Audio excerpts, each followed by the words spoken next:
Smart सोच एके साहिल Maurya YouTube fashion community का एक ऐसा पर्सन जिसने खुद को इस लेवल से इस लेवल तक ट्रांसफॉर्म किया। आप क्लियरली देख सकते हो इस फोटो में कि ये कितने ज्यादा डार्क लग रहे हैं और अब इस फोटो को देखो, कितने ज्यादा फेयर ग्लोइंग स्किन एंड कुल मिलाकर फुल्ली ट्रांसफॉर्म। बट क्या ये ट्रांसफॉर्मेशन सच में पॉसिबल है? क्योंकि कोई इंसान अगर इतना ज्यादा फेयर है तो वो कितना ही धूप में क्यों न रह ले, उसकी स्किन इस लेवल पे टैन तो नहीं हो सकती। अब मैं ऐसा क्यों बोल रहा हूँ वो मैं आपको आगे बताऊंगा। बट अगर वो सच में ऐसे थे तो उन्होंने इतना ज्यादा ट्रांसफॉर्म खुद को कैसे किया, या कोई और बात है इतना ज्यादा ट्रांसफॉर्मेशन के पीछे? ये सबसे बड़े सवाल है। अब वीडियो के स्टार्टिंग में मैंने आप लोगों को एक स्टेटमेंट दिया था कि कोई इंसान अगर इतना ज्यादा फेयर है तो वो कितना ही धूप में क्यों ना रह ले, वो इतना ज्यादा टैंड नहीं हो सकता। एंड अगर टैंड हो गया है तो वो इतना ज्यादा फेयर नहीं हो सकता। ऐसा इसलिए बोला मैंने कि अब आप खुद ही देखो। आप में से बहुत लोगों को पता होगा कि जब हम धूप में जाते हैं तो हमारी बॉडी मेलानिन प्रोड्यूस करती है और मेलानिन का कलर ब्राउन होता है, जिसके कारण से हमारी बॉडी डार्क हो जाती है एंड इसी को हम लोग टैनिंग कहते हैं। अब ये तो थी बेसिक नॉलेज। अगर टैनिंग के ऊपर फुल डिटेल वीडियो चाहिए तो हमें कमेंट सेक्शन में टैनिंग कमेंट करके जरूर आप लिख देना। इस टॉपिक पर फुल वीडियो मैं आपके लिए बना दूंगा। Now back to the topic. अब टैनिंग के बारे में तो आप लोग जान गए, बट क्या आप ये जानते हो कि जितने भी फेयर स्किन वाले लोग होते हैं उनमें मेलानिन की कमी होती है, जिस कारण से ही तो वो फेयर होते हैं। आप इस स्टेटमेंट को पढ़ो।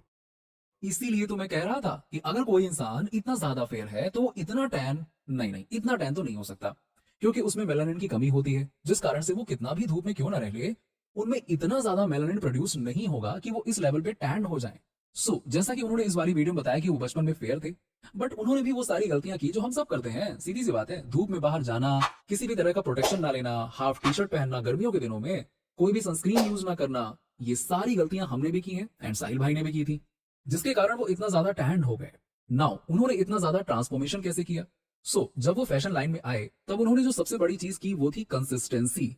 उन्होंने खुद को इस लाइन में कंसिस्टेंट रखा, वो हर चीज फॉलो किया जिससे उन्हें अच्छा रिजल्ट मिला एंड एक स्ट्रैटेजी के हिसाब से उन्होंने खुद को ट्रांसफॉर्म किया। वो स्ट्रैटेजी मैं आप सभी लोगों को एक्सप्लेन करूंगा। बट फॉर एग्जाम्पल, जब उन्होंने टैनिंग रिमूव करना स्टार्ट किया तो सिर्फ टैनिंग ही रिमूव करने में उन्होंने खुद का फोकस रखा और वो सारी चीज की जिससे उनका टैनिंग रिमूव हो सके।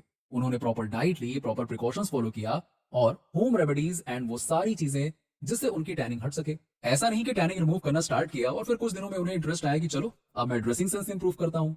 फिर कुछ दिनों बाद आया कि चलो यार हेयर केयर स्टार्ट किया जाए। अगर आप ऐसा कर रहे हैं तो पूरा का पूरा चांस है कि आप एक भी चीज नहीं कर पाओगे। अब चलो बात करते हैं उस स्ट्रैटेजी के बारे में जिसे आप लोग भी फॉलो कर सकते हैं। तो ये स्ट्रैटेजी समझाने के लिए मैं प्रॉपर एक्सप्लेन करने वाला हूँ। सबसे पहले आपको जिस भी चीज को ट्रांसफॉर्म करना है उसे आप किसी भी जगह लिख लो। आई मीन टू से कि नोट डाउन कर लो। अब मैं यहाँ पे स्पेसिफिक लुक ट्रांसफॉर्मेशन की बात कर रहा हूँ। आप यही सेम स्ट्रैटेजी किसी और चीज को ट्रांसफॉर्म करने में भी यूज कर सकते हो। नाउ हम लोग लुक ट्रांसफॉर्मेशन की बात कर रहे हैं, तो अब अपने लुक को ट्रांसफॉर्म करने के लिए फर्स्ट अच्छी skin, second hair, third dressing sense, fourth grooming, fifth perfect body. Basically यही 5 चीजें आती हैं हमारी लुक ट्रांसफॉर्मेशन में, और अगर हम इन चीजों को इंप्रूव कर लेते हैं तो हमारा लुक, पर्सनैलिटी दोनों ही नेक्स्ट लेवल के हो जाएंगे। नाउ इन 5 चीजों में से कोई एक चीज आप पिक कर लो जिसे आप पहले ट्रांसफॉर्म करना चाहते हो। सपोज की मुझे पहले टैन रिमूव करना है, तो मैं सबसे पहले टैनिंग की बेसिक नॉलेज गेन करूंगा, देन टैन रिमूव करने का सोल्यूशन देखूंगा एंड इन सबके बाद जो भी नॉलेज मैंने गेन किया है उसे यूज करूंगा अपने टैन रिमूविंग जर्नी में। देन जब मुझे लगेगा कि मेरी टैन अब पूरी तरह से रिमूव हो गई है, देन मैं शिफ्ट करूंगा दूसरी चीज को ट्रांसफॉर्म करने में, लाइक कि अब मुझे अपने हेयर की क्वालिटी अच्छी करनी है ताकि मैं अपने हेयर स्टाइल को अच्छा रख सकूं। फिर से मैं वही सारी चीजें करूंगा जो टैनिंग रिमूव करने के टाइम पे की थी, और ऐसे ही मैं पांचों चीजों को एक एक करके ट्रांसफॉर्म करूंगा। और यही है स्ट्रैटेजी जो आप सभी लोग फॉलो कर सकते हो, और यही स्ट्रैटेजी साहिल भाई ने भी फॉलो किया था। और उनका जो लास्ट लुक ट्रांसफॉर्मेशन था वो था बॉडी ट्रांसफॉर्मेशन। आप उनकी पहली वीडियो देखना, उसमें वो बहुत ही पतले थे, या ये वाली वीडियो देखो, उन्होंने खुद बताया कि कैसे उन्होंने बॉडी ट्रांसफॉर्म की। यही थी आज की वीडियो। मिलते हैं आपसे नेक्स्ट वीडियो में।